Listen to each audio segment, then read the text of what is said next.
So Chanelle, I think the best way to start this off would be it's okay, I understand you're busy, so if you gotta check a message, send a message. This is all part of capturing a leader in action. Okay. Start with your name. Is this recording? Yeah. Okay. Oops. Tell the people your name, who you are, and what you represent. Okay, my name is Chanelle Helm, and I am a single mother of 2 children. Zion Helm is 7 years old, and Kian Helm is 4 years old. I am a community organizer, and I do a lot of work within Black Lives Matter. I'm co-founder of Black Lives Matter Louisville. I've also done work with Women in Transition, various social justice organizations in Louisville, and also organizations regionally, Project South, Song, and then also nationally, an organizer within the network, Black Lives Matter. I think for the most part, what I do is something I didn't think that I necessarily would do because, coincidentally, when I first went off to college, I was, my major was listed as social work. And so I was like, no, it's not what I signed up for. I signed up for education. And so I've always wanted to be a teacher. When I was in middle school, I got recruited for the Minority Teacher Recruitment Program. And I did a lot of leadership skills there. We went to different colleges and things. But I knew that was something that I wanted to do because there wasn't a lot of us teaching us in our classrooms. As a product of integration at the school level, I felt like it was important to see Black people teaching Black kids and being there for them in different ways. Because I know when I was in my adolescence, I wanted somebody else there for me besides what was going on at home, because what was going on at home was not it. But are you leading questions? I just really wanted you to start with the introduction and some follow-up questions cool. that I jump in with. You spoke about the TEACH program, and just for the record, where are we taping this at right now? We're taping this in what we're calling the BLM house right now because we really can't come up with a name for it, but everybody calls it the BLM house. Mommy's trying to do something. And it is the historical home of, I forget her name, the Honorable Maestri Kidd. She is one of the first Black women to ever sit in the House of Representatives for Kentucky. And she created the the Kentucky Housing Authority that led to several housing authorities across the state. And she also worked on the Reconstructionist Acts. I think we were talking about the 13th, the 14th, 15th, and I forget what the other ones were. But everything that pertained to administering and amending slavery and stuff. There's kids in here, so you gotta listen. I'm waiting on somebody to start crying. That's sounded horrible. You started off with telling the story about how you're a single mother and you're doing this work. I think it's important for the people to recognize and truly realize that leaders come in all shapes and forms, and we don't have the privilege of taking a day off or, relegating our responsibilities to somebody else, but the work still needs to get done. So talk about that, huh? Talk about that. Yes. So, and I'll start that off with, I was talking to someone who works for the Network for Black Lives Matter, and I needed something around media done. That's where she's at. She's like, oh, I'm taking a day off. I haven't had one in 6 months. And I was like, and it kind of made me jump back and think 6 months. Yeah. I don't think we think about it as much, but when you're a single parent, when you're a parent, period, you're always working. So you're working to make sure you can pay for whatever. And right now I'm a secretary at a Black church, Catholic Black church here in Louisville, Immaculate Heart of Mary. But that's just part-time because my children need me more. And so my son goes to school from 7 to 2. I gotta get him out. And then while I'm at work, and even like after I get him, I'm organizing. And my main focus is young people. So middle school, high school, and even like early 20s, but just people in general, just making sure people know where their resources are, but then also trying to figure out where I can help them understand what those resources are, or do, whatever what's in their dream. But yeah, there's never a day off. Like, people are talking about sleeping in. I'm like, what is that? You never get a full night's sleep. You're always getting kicked, hit. Some mystery child has gotten to your bed. And then I always sleep on the edge. I wanted to let people know it's not fun sleeping on the edge. But no, it's always a full-time job. So I'm always loving it when mothers or single parents are like, what can I do? I don't know how to help my situation. I don't have time for that. And it's like, there's a whole host of us. So thinking about how human resource works when you're trying to do time management and scheduling out working hours. It's just like the more of us that do this work and the more of us that help, we cut down on how many hours that we actually could rest. So those are things that we're working on too, but it's hard. I think in West Louisville, particularly Black West Louisville, because there's not a break. There's not a break in anything. Like, we literally were here yesterday when there were some murders happening. And I know that's the highlight of the city around Black Louisville, especially West Louisville, but that's not the highlight of West Louisville. And I think we overshadow some very important and magnificent parts of West Louisville when we only focus on that. People building their neighborhoods up, people building these gardens, people doing work around businesses here, and then also the social justice work that takes place here. Not everybody is focused on the murders. There's a lot of disengaged people who have the right to be disengaged at this point. I think it's fair to say Black people have the right to be disengaged, that are doing a lot of self-serving work, but then also in that self-serving, it's also community work. And that's the stuff that we love to support because we know it's happening and we know it's here. And it's not anything that we need to recreate or anything. It's just always something to support and to highlight. I think that's it for the most part. You definitely want to ask me questions. Okay. A couple of months ago, I was with you at a rally. And what struck me, for those who don't know who I am, this is Westerfield Tolbert. I sit in class with you. I'm the guy in the front row to the left. That one Black guy. How many Black people was it in your class? Two. The other Black guy. Lucky one. I at this rally, I witnessed you mobilize. On this summer day, 800, 900 people, and Broadway was shut down from, was it 32nd, all the way up to 22nd. The 22nd. It was hot, y'all. So it wasn't a long march, but it was hot.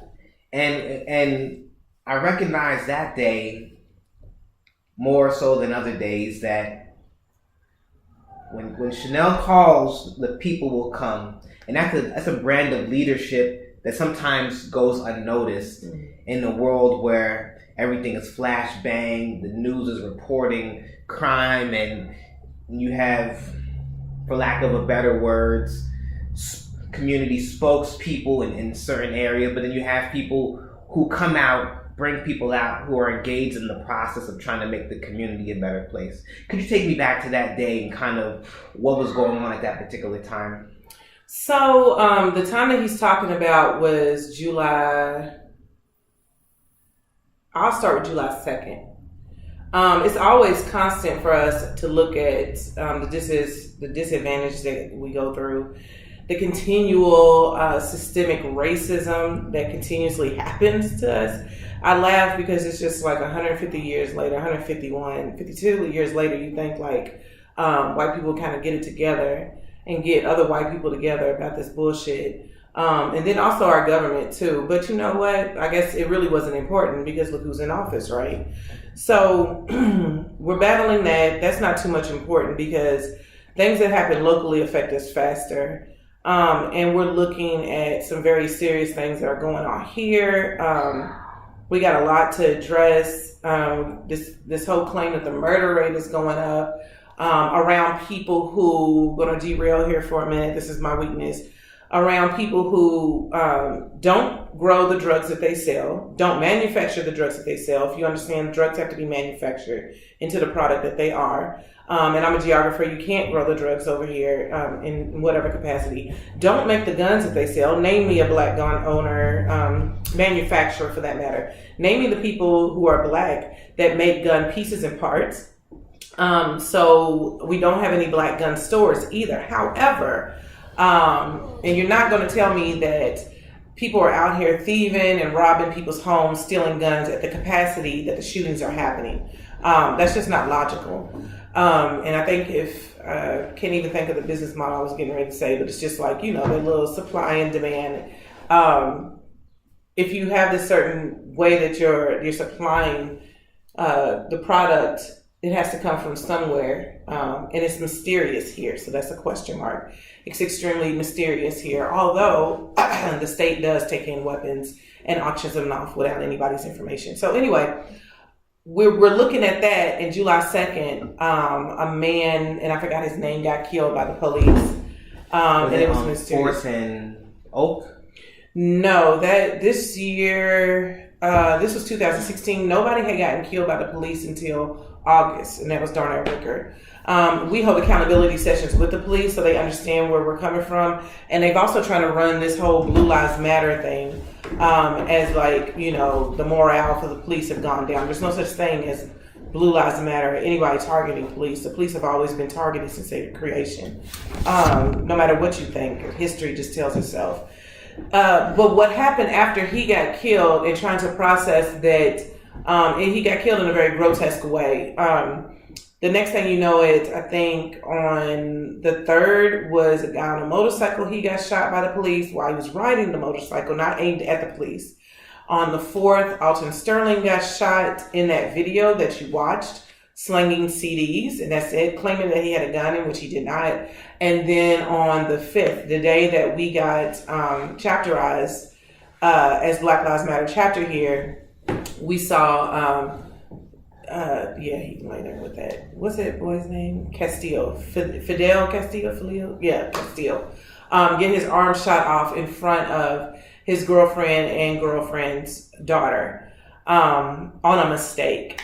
And so what we do know is that every 20-something hours, somebody gets murdered by the state. What other people don't understand is that the state is also complicit in intracommunal violence in Black neighborhoods. So the rise of intracommunal violence in Black neighborhoods is going to be closely related to the rise of Black people getting shot by the police. Why? Because there's overabundance of police officers in Black neighborhoods.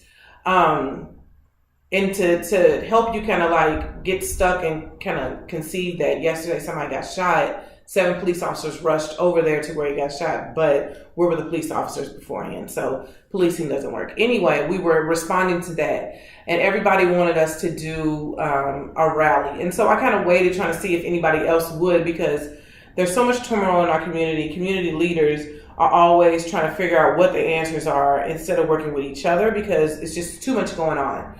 If it's not food, it's housing. If it's not jobs, it's transportation. If it's not this, that, and the other, it's all these other things which are our human rights. Also, that kind of relate to our natural rights. And so we're trying to handle these things. And so it was like, Stand Up Sunday is the day that we meet. We get together interracially with all different types of organizations. We tackle the issues that actually happen. We don't sit here and just meet and just talk about some shit. We actually plan the stuff out. And I was like, we're just going to do it on Stand Up Sunday. Everybody hits my inbox all the time, text, email, all this other stuff. I was just like, you know what? We're just going to do it on Sunday. They were watching everybody else go march. The thing about Louisville is we're not rapid response. If we put out a march right now, everybody's not coming. Oh, I got to go work. I got to pick up the kids. I got to do this. I got to do that. And so we know that there's a breakdown in the education, but we also know that there's a breakdown in the will. But when they know that we put a rally together, that they're going to be okay in it, and they're going to be able to show whatever type of emotion that they're going to be able to show. We're not out here trying to make sure that people just cause a ruckus, which that's their right to do. If you can burn a fucking couch and a TV because your team lost, you definitely can burn some shit down because you have no rights and no resources. So we called that rally. It got a little long. People kept signing up, and that's okay because people want to speak. That's something I remembered about that day, which I was really just like, let's go to the rally because everybody was waiting for me to speak. I don't definitely put myself on a pedestal, but I can understand where people come from. I think people get their life when they hear my anger. But so many people were speaking. It was just like, I know people want to go ahead and march and want to go ahead and show themselves and go ahead and let their community see what's going on. But also it was hot. So we always make sure we put young people in the front to lead. We always make sure that we put parents in the front with strollers. You have to put on shoes, and then you have, then you have to get your friend, and you have to go at the back. Okay. All right. And so we also want to make sure that our elders are up there too. We make sure that those people are up there because what I dislike is that they're always stringling along in the back and we forget about them. And somebody's like, we should just put all the men in the front. I'm like, hell no, I need all the men to be security. I'm like, well, how would I put all the men up in the front? That's dumb, one, and sexist. But I don't need this to be like, oh, we're only doing this for men because men are the only ones getting shot. Men are the only ones getting highlighted. We forget that women get killed just as the same amount of rate, or we're hidden, or we're missing, or we're locked up somewhere. Happens in Louisville a lot. Or we've been missing and we're dead in a ditch somewhere. Black trans women, black women, women of color, Latino women, because erasure around black women is just so real and nobody cares, right? We don't make any money. A white girl goes missing, you shut down the whole damn government. So we get people out there, and of course, somebody that ran the plan differently. And I'm not really worried about the police because the police is not our focus. Our people are our focus. I don't need to call for the police when I know that our people can do that. And I'm not just saying black people. I know that people can do that. We can take care of each other. We know how to look out for one another. And we know how to look out for the safekeeping of someone. And so we set out on that march and people were scared. Like they were scared that I'm back in the backyard. The back door is locked. We can't open it. Oh, okay, because you got to do the locks. No, we tried. They really was trying to, weren't they? The kids trying to tell us they can't get out the back door, working together, so cute. But anyway, we know that we can do these things, and a lot of times we've taken it away from each other. We've built this like whole schema around thinking that policing solves a lot. We call the police on mentally ill people. We call the police when an old person needs to be checked on. We call the police on this, that, and the other. And we forget that police in America were created to go find slaves and to either kill them or to bring them back to their master because their property was running away. And even after slavery, this was still their goal. And then post that, it was to protect our law enforcement, our government, and then also, certain people's property. I say certain people's property because we not only forget that black people were property and then thus whatever the hell we were until we figured it out in 1964, but we forget that poor people also didn't have property, and so the police didn't really adhere to poor white people. But y'all love them anyway. So we're marching down the street and got all these people here, and all the leaders just start being leaders, including Wes. And I remember I got just a tit smidget upset because we're leaving people. And there was an elderly lady, she always gets out there and she's always marching. And she's taking her time and she said she was going to finish. And so when I get to the back, we only have like a few cars honking. Like, actually, I can't remember anybody honking because this is their neighbors, it's their people. They want to see this. And we've got the march. People are walking too fast. And so, yes, I literally have to run up and down this group of people just to make sure that they're okay. And I get back there and Wes is controlling traffic and a few of our youth interns are controlling traffic. So I'm like, oh, shit, okay, bye. And I go back up to the front. And so I think that's the essence of what a leader is. Wes is back. He's going to ask me some questions, but I'm going to go ahead and go with that. I think that's the essence of what a leader is to empower people. It's not so much to tell people what to do or to create like this corporate model, right? Like corporate is going to kill us. So we have these boards of people, and then they oversee some other things. They're really looking out for the money. And then you have this other little secular board of people. You got a CEO, a CFO, a COO, and all these other people. And they oversee another core group of people underneath that, the executive, and then this vice president role, and then this over here, and you got all these vice presidents, and then you have all these different sections of this company up underneath here, and they have to do whatever is being coming down from the top. And that's just like what we say, right? Because we think trickle down actually happens like that. No, that's really oligarchy. That's an oligarchical system. It may work in business in some type of way, but it doesn't work in society. And so when we do that, you're literally creating classes of people who really don't have any empowerment. And so that's how you build oppression, and we can't keep doing that. And so making sure that people have empowerment and making sure that they can lead. Gary took over the front of the march. A few of the young people regained the front of the march. We had people looking out and start becoming, and they start taking note and start blocking off the streets and whatnot. And then we had people join us, and they was just, so happy. And this is part of the community that's allowing us to know what's going on in the community. They don't have to meet with us every time. If we see them, we let them know who we are. They tell us what's going on. But that empowerment to see so many other people step up and not have to worry about if somebody was going to say, you're doing this wrong or you're doing that wrong or whatnot. The only time that I really feel like I tell people they're doing something wrong is when it hurts somebody else. I cannot stand for anybody else to get hurt in their own self-searching or their own empowerment. And so it's got to be a way that we can figure out how to uplift people without having to be their boss or their leader. One thing that we often go over in class is the different types of leaders and how some are managers, some are transactional, and how some are transformational. And what you said really highlights what I think we go over constantly in class, which is a transformational leadership style where you're more concerned with empowering people and seeding into them the necessary skills and authority to move forward and be innovative in how they engage. We're probably gonna need those tables if y'all need a computer. Well, hello, how are you doing? I'm fine. Let's take it back a little bit to earlier on in life, and let's talk about early in childhood, youth. How do you think you were able to learn your leadership style, or where do you think you really developed your leadership attributes from? Was it a moment, a person, a particular experience? I think it's hereditary.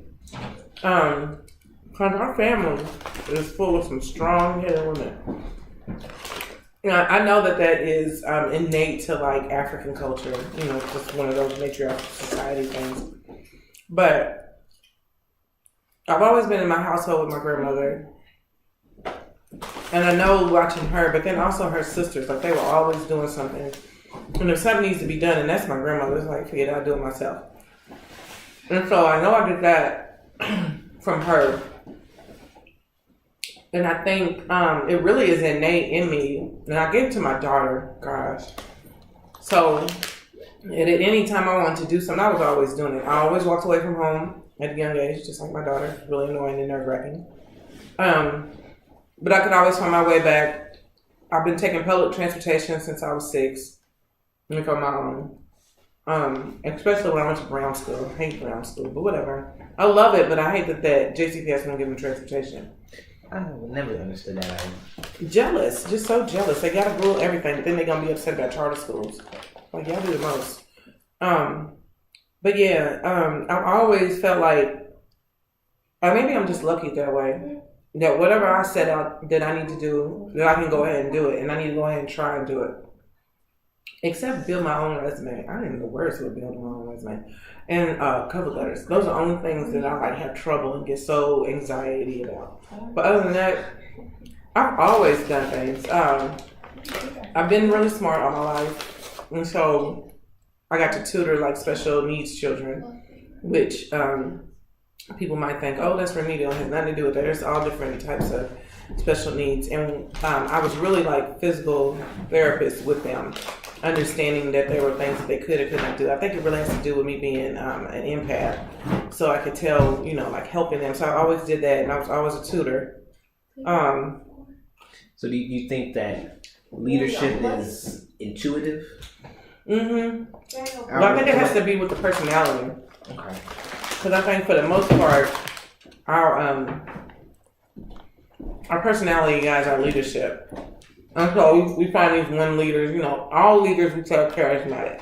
Everybody's drawn to them, everybody likes them, or they don't in some type of particular way. Leaders are always great with delegating and then ideas and then those things like that. I think it does take a particular personality. And I'm just really like, I love working in the team. If the team don't work, I'm fine on my own. But I think for the most part, it is innate. Because it's people that go ahead and drive and they could lift other people up, so people kind of like that. I think that's the only reason why the kids come around. Some teens just came in here. They got to do their college stuff. Teens, would you like to introduce yourselves? Here, come over here and y'all can get on camera. This is for his class. So you can say like why you're here and stuff. Okay, cool. It ain't live. It's not live. Oh, so you're gonna be going to thank you? Mm-hmm.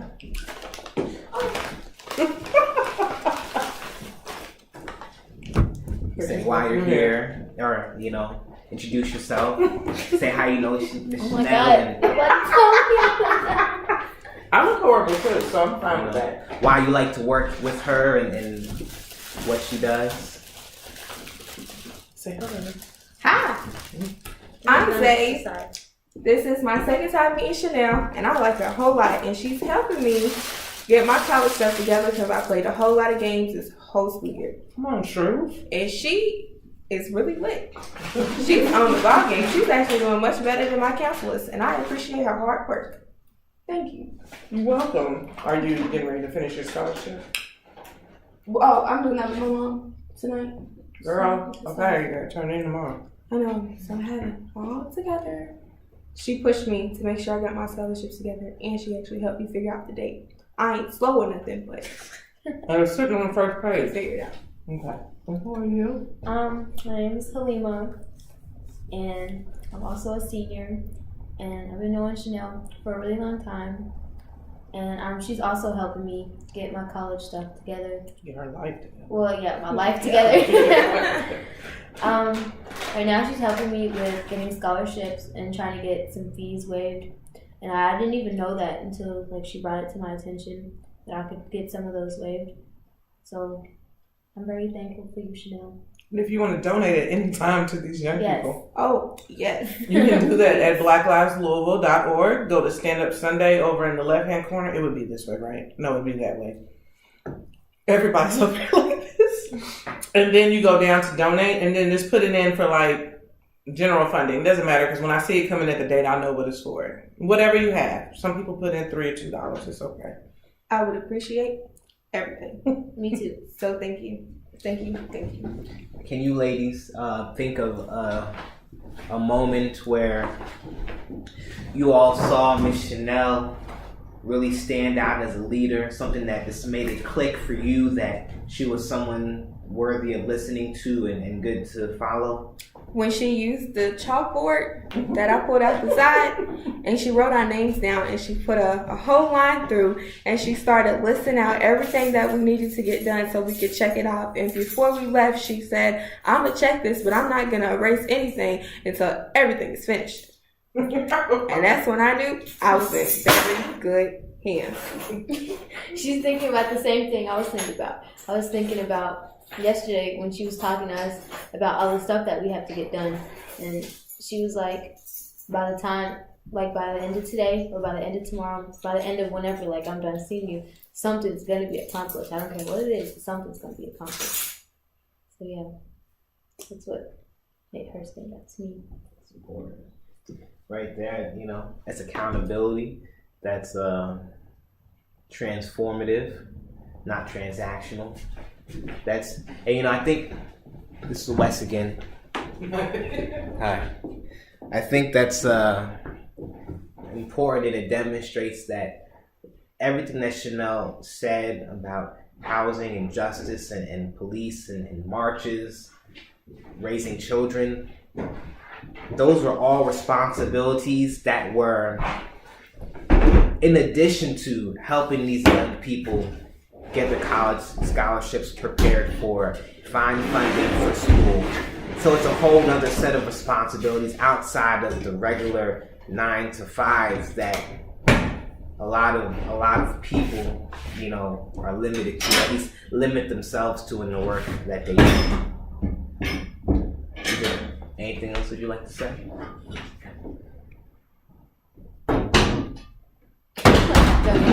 Oh Lord, I'm messing up.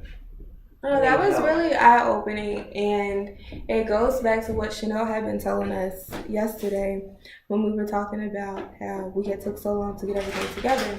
And she was explaining that because nobody has went through and like explained that to us. Yeah. Like, it's not in our nature, quote unquote, because we've only just started really going to college, like the past 60 years or so. And she's here with all this good information, and like it's not being shared out to other people, other youths in our situation, because nobody goes out their way to talk about it. And I appreciate her. We want to talk to us about that. And I'm just really happy to be here today. Me too. And I appreciate the help that Chanelle offers us. Me too. Y'all did so well. Oh, Okay, now pick this table up first. I don't like it. Oh my God. Here you go. I'm trying to make sure it wasn't nothing around the cord. This is Wes signing off for the moment.